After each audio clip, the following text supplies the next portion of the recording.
Let me now go to Gaba landing site. This is one of the places that are heavily affected by the flooding or the overflow of Lake Victoria. My colleague Stephen Mbide is standing by to take us through how the traders and residents there are adopting to what is no doubt a major concern when it comes to the climate change crisis.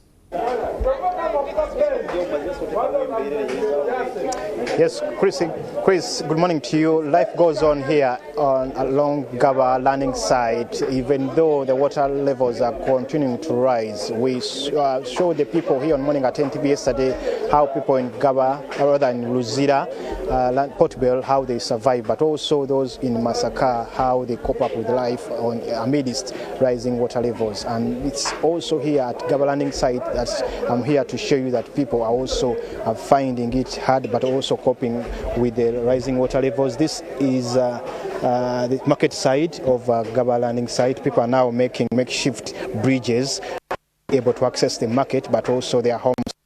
But also issues of health, issues of diseases are also key to note, because this is where they prepare the foodstuffs they eat, the fish that you eat from your markets, from wherever you are.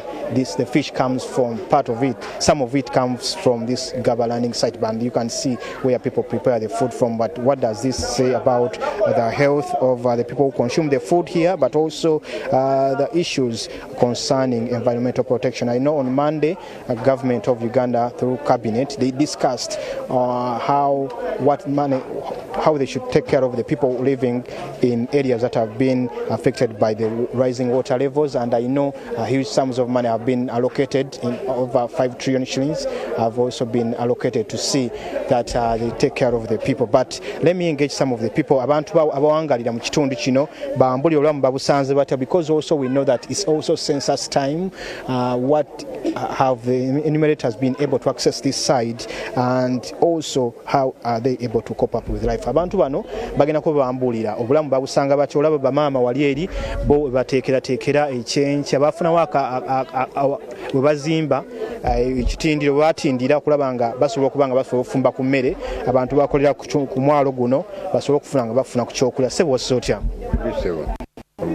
ngolingo mive nnyo tolina maanyi tunakuya kikukyanca nnaku olw'amazzi gano buli wengalabako ntunuulira bwe neŋŋamba kati famire yange egenda baawetya olw'amazzi gano. obeera ku kitundu kino? Esebo. famire y'abantu nga bameka era mubeeramu muti? Abantu nga 5, naye kati engeri yakweyiya bweyiya olw'amazzi gano n'emirimu tegikyatambula. Olw'ensonga amannya nze Kagimu Fred. Ababala abantu batuuseko mu kitundu kyammwe? Tebannabatuukawo era tebannatubala ffe mwennyini. Baatidde mazzi? Era kirabika n'amazzi baagatidde olw'ensonga tetunnabalabako. Balabika oba amazzi baagatidde, naye ng'era waliwo amakubo agasobola obbaleeta okutukutuukako. Okay, webale nnyo. Kambuze ku Rasta ogamba otya Rasta alinnya gwanisebo? Nze Kivumbi Julius. Ng'embeera eno okolawo ki wano Gaba? Wano nze ndi mwetisavinga wano bamami bayitira byennyanja bayitira mimulesi kyalina wentambula ne butusi yennyini enywa amazzi gankoma muno leza muntu ali ayingiza luli emitwalo 3 twetanga nyingiza 13,000. Embeera ya si ya mulembe twetaaga tufunayo obulwaji kisoboka tufunayo embaawo twalirira ku neeno nga so tambulira bizinesi tabawona wona bawalinga w'abakyala tebakyakoze na bizinesi nazaafa. Kitegeeza nti omuntu addayo afuna omutwalo batokyasobola kukola ki. Bangambi waliwo n'abantu batandise okufa, abaana batandise okugwa mu mazzi. Bagwa mu mazzi tujuka kati wano abaana abato kati bamenyi baffe balaba babaleka waka naye olw'essente zaafuna tasobola leka mwana waka nti wano ofuna 2,000 nawe olina okulya ate omuleke waka teza amazzi gatukosa nnyo. Abaana luli baali bagwamu kyemani babagobya naye era olw'okugondera amateeka osobola omulekayo naye nga embeera kubanga n'essente nyingi wali ofuna tezikyasobola naye agenda okugyali emmere ng'efaanana we wati. Olw'embeera twetaaga n'ennyingiza y'ensimbi ekyakenderera ddala tuba tuli bubi tolaba wefaanana naze sifaanana we ndi muganda wa. Wasitaka mbuzeeko n'abantu abalala bambuulire obulamu bwabusanga batya mu mbeera bino ey'okuba nti amazzi geeyongedde. Abakulu bano bakola wano. Sebo linnya lyo? Erinnya lyange Onyonyi Mohamed. Nga mbeera Gaba ndi mutuuze wa wano. Obulamu busanze otya mu mbeera gye tulimu ey'amazzi okuba nga geeyongedde? Omalako otya abantu babeerawo batya bano ku mwalo? Mbeera mbi nnyo. kubanga tulinganga abatalonda abakulembeze. Abakulembeze bajjawo ennaku nga 2 emabega ne bagatunulira ne batambula.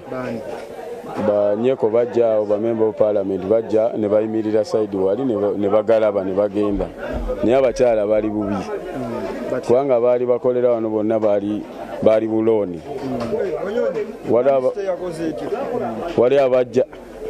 Wali abajjaawo nga bagira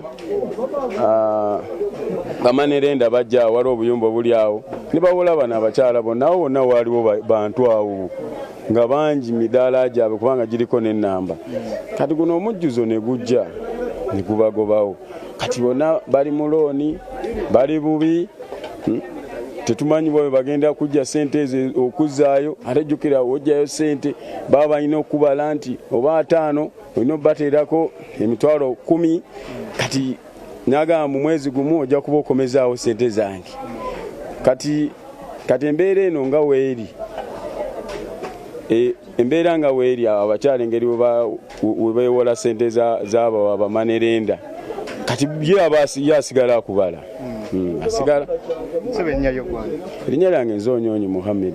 Nyonyi Muhammad webali nyongera kugerako n'omwami oli n'asembayo abavubi naye kansooke ate mbe nga njogerako n'omukyalo ono ali mu kukola mirimu ali mu kuteekateeka kyamisana ky'abantu wakati mu mbeera abantu balina okulya. People have to eat amidst this situation here at Gaba landing site where rising water levels are causing havoc, causing many people to get out of their houses. I don't know whether the person who was staying here wandabawo kufulu yali abeera muno yavaamu mwali kati akikola ati ayingira ati awo kubanga ndaba kufulu alina okugula amazzi gayingira buyingi yetetenkanya n'ayingira mbere yakwetetenkanya oneka yakweyiya mukikola mutya mukama yamanyi n'embeera yakweyiya tutambuza emmere yaffe ne tugwa mu mazzi naye kati omutindo gw'empundu abaana batubanja tuli mu zirooni abakulembeze bandi tuyambi bamama nabbanja mama kakati kukya okukuma omutindo gw'emmere eno gye muteekateeka ofumbira abantu mukikola mutyo kubanga amazzi gano gaddugala galimu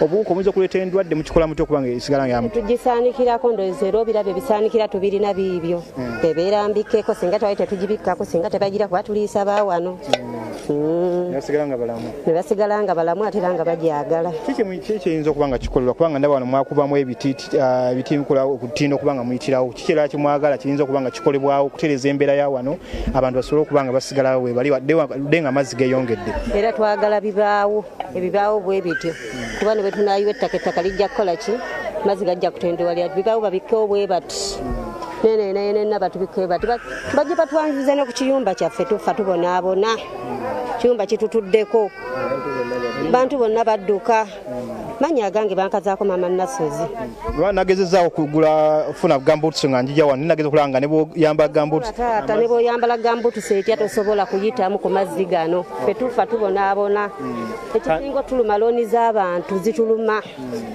looni nyumba muno omuntu wajja napangisa muna sente nyumba nga sente nga mmeka mu kiseera nga kino mu kiseera nga kino tukyasobola kupangisa ne bwojja n'ogamba nti nkupangisaako era toyinza kukkiriza kuba gonna mazzi merere boogera kuyita luddawa.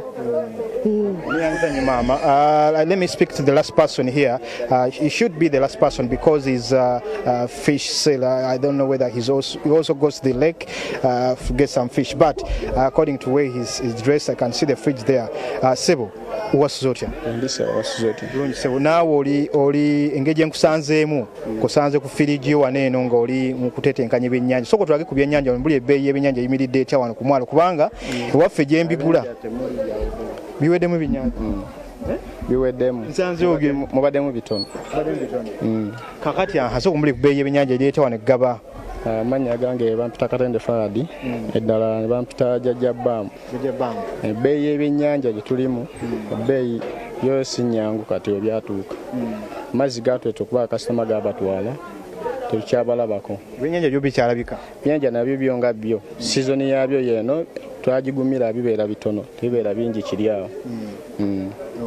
Kati mukikola mutya okubanga mufuna mutambuza ebyennyanja abantu tebatya kubaamu kugulawo ebyennyanja olw'embeera eno eriwo?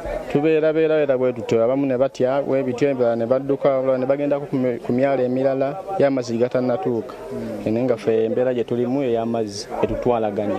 Webali nnyo Jjajja Bam, y'embeera nga bw'ogye, this is how people here at the Gaba landing site, how they survive. But of course, the whole landing site is just that I've just showed you with Brian Kayono here in the camera, just showed you the situation here where even people have to find ways of coping up with the rising water levels. But the whole landing site, I can assure you, when you come to Gaba landing site, it's all filled with water which is rising from Lake Victoria, and this is not only happening here at Gaba landing site but also at many of the landing sites in Uganda. This is what is happening here in Gaba. I have now turned you back to studio for a short commercial break.